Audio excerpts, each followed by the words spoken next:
Hello and welcome to Ricky's Corner. Now, I was talking to a good friend of mine at work called Rich the other day, and him and his missus Leanne were talking about me reviewing Disney films that were suitable for sort of kids and adults alike. So I was thinking about it, and then I thought, you know what, everybody knows Disney and everybody knows, what's what with them.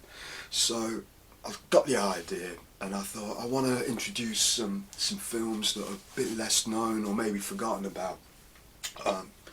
So what I'm going to do is talk you through some films that I think potentially you won't have seen or won't have seen for a long time. So it's better than, I've got a 6-year-old daughter, and sometimes some of the stuff she watches, you just want to blow your brains out, bang. So hopefully these will help cure the boredom of watching something that your kids like over lockdown. So first up, I saw this in the cinema back in the early 90s, laugh out loud film. It's called Baby's Day Out. It's John Hughes. Now for some reason this has been slept on a bit. Now I don't know why, because I think it's hilarious. It's got some really good tongue-in-cheek bits as well. It's a John Hughes film. It's definitely up there with Uncle Buck and Home Alone. Kids will love it, adults will love it. So that's the first on the list. Next one, a little known film called My Dog Skip. Now this film has got a lot of sentiment in it. I think that the adults will appreciate. It goes back to a lot of childhood innocence. Boy and dog's friendship. It's good. I think the kids will love the sort of dog aspect in it. The adults will like the sentiment.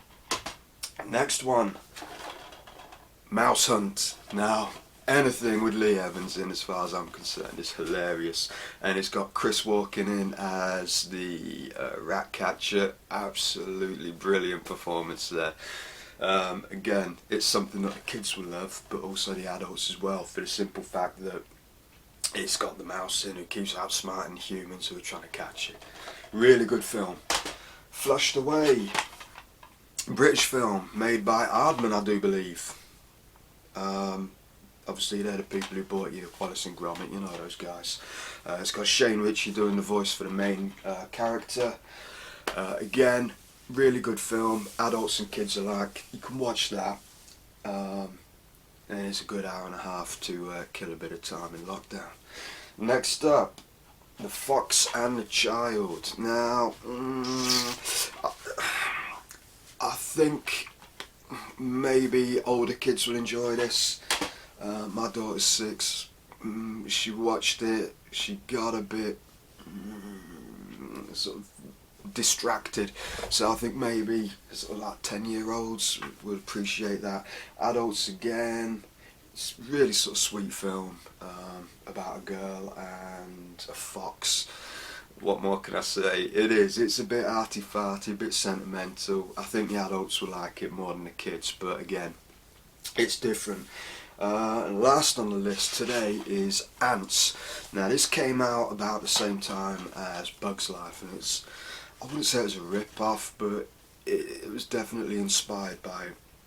It's got the voice of Sylvester Stallone in there, Woody Allen, etc. It's got a load of famous people in there. Danny Glover as well when he gets beheaded. It sounds harsh, but trust me, it's maybe a bit for older kids, that one, but the adults will love it as well. I know I did. Right, and that's about it. Join us next week for me and Pablo. We'll be cracking a few more gallons of beer and talking absolute rubbish about films. And that's about it. It is going to get messy, so be warned. But yeah. Okay, so all that leaves me to say is stay lit, stay beautiful, stay safe, but most of all, stay smiling. Take care.